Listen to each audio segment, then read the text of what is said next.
पंचतंत्र की कहानी। रंगा सियार। बहुत समय पहले की बात है। एक जंगल में शातिर सियार रहता था। एक बार जंगल में बहुत ही भयानक आंधी तूफान आया। इस आंधी में एक बड़ा पेड़ गिरने से सियार दबकर घायल हो गया। वो किसी तरह बचता बचाता अपनी गुफा में पहुंच गया और कुछ दिनों बाद स्वस्थ होने के पश्चात अपनी गुफा से बाहर निकला। कई दिनों तक खाना ना मिलने के कारण सियार बहुत कमजोर हो गया था। गुफा से निकलने के बाद उसने खरगोश, तीतर और कई छोटे जानवरों का शिकार करने का प्रयत्न किया, परंतु शरीर दुर्बल हो जाने के कारण वह जल्दी थक जाता था और शिकार नहीं कर पाया। उसने सोचा, ऐसे तो मैं भूखा ही मर जाऊंगा। सियार आसान शिकार की तलाश में मानव बस्ती में घुस गया। उसने सोचा कि कोई मुर्गी या किसी जानवर का बच्चा हाथ लग जाएगा। ये सोचकर वह गांव की गलियों में शिकार की तलाश में घूमने लगा।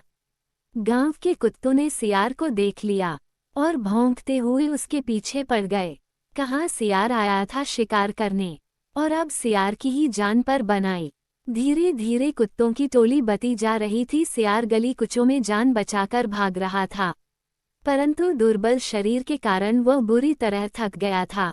भागते भागते वह कपड़ा रंगने वालों की बस्ती में पहुंच गया। वहां एक घर के आगे एक टैंक था। सियार ने जान बचाने के लिए टैंक में छलांग लगा दी। रंगरेज ने उस टैंक में कपड़ा रंगने के लिए रंग घोल रखा था।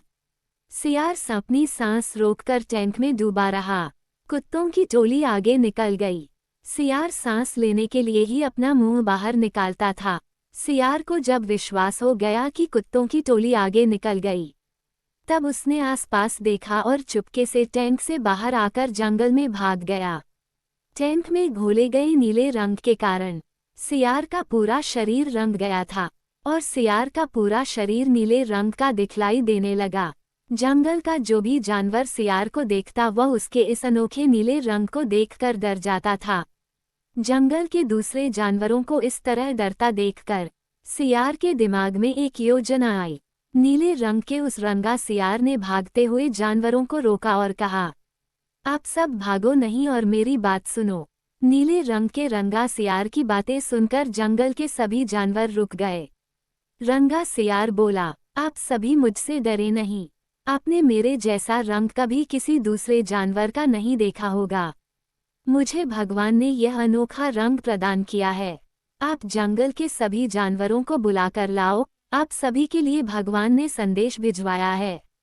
उस नीले रंग के रंगा सियार की बातों में आकर उस जगह जंगल के सभी जानवर आ गए।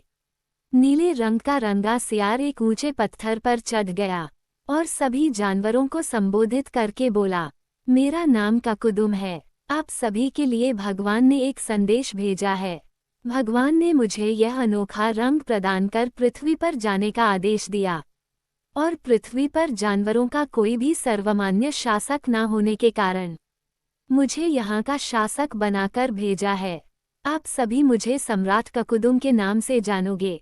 अब आप अनाथ नहीं रहे। आप सभी निर्भय होकर जंगल में घूम सकते हो। सभी जानवर रंगा सियार के नीले रंग को देखकर उसकी बातों में आ गए।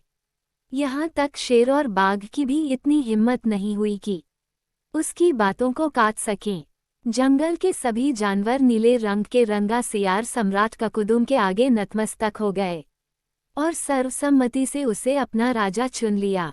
सम्राट ककुदुम ने जंगल के सभी जानवरों को उनकी जिम्मेदारियां दे दी। उसने हाथी को अपना सेनापति बनाया, शेर और बाघ को अपना अंगरक्षक नियुक्त किया। अब रंगा सियार सम्राट ककुदुम के राज से ठाठ हो गए। वह जिधर भी जाता शेर और बाघ उसके आजू बाजू चलते और हाथी अपनी सूंड से चिंघाड़कर सभी को महाराज के आने की सूचना देता। भालू पंखा झुलाता था। रोज उसके लिए राजसी भोजन परोसा जाता और वह जंगल में जिधर भी जाता उसका बड़ा मान सम्मान होता। रंगा सियार सम्राट ककुदुम प्रतिदिन ऊंचे पत्थर पर बैठकर अपना दरबार लेता था। रंगा सियार जानता था कि अगर उसके जात भाई दूसरे सियार इस जंगल में रहे तो वो उसे अवश्य पहचान लेंगे। इसी कारण उसने सम्राट बनते ही दूसरे सियारों को जंगल से निकलवा दिया। एक दिन सम्राट ककुदुम अपनी गुफा में आराम कर रहा था। बाहर चांद निकला था और दूधिया रोशनी थी। नीला सियार सुहानी रात में बाहर निकला। पास के जंगल से सियारों की टोली हू हू हू की आवाज निकाल रही थी। उस हू हू हू की आवाज को सुनकर नीला रंगा सियार अपना आपा खो बैठा और उसके अंदर के जन्मजात सियारों वाली आदत ने जोर मारा और वह भी चांद की ओर मुंह ऊंचा कर हू हू हू की आवाज निकालने लगा। सिंह और बाघ ने उसे हू हू हू की आवाज निकालते देख लिया। सिंह बोला, अरे ये तो धूर्त रंगा सियार है। इसने हमें धोखा दिया और खुद सम्राट बनकर मौज उड़ा रहा है। चलो अभी इसे सबक सिखाते हैं। फिर क्या था, सिंह और बाघ ने मिलकर रंगा सियार को मार डाला। शिक्षा। रंगा सियार कहानी से हमें शिक्षा मिलती है कि किसी को धोखा नहीं देना चाहिए, बेईमानी का फल बुरा होता है।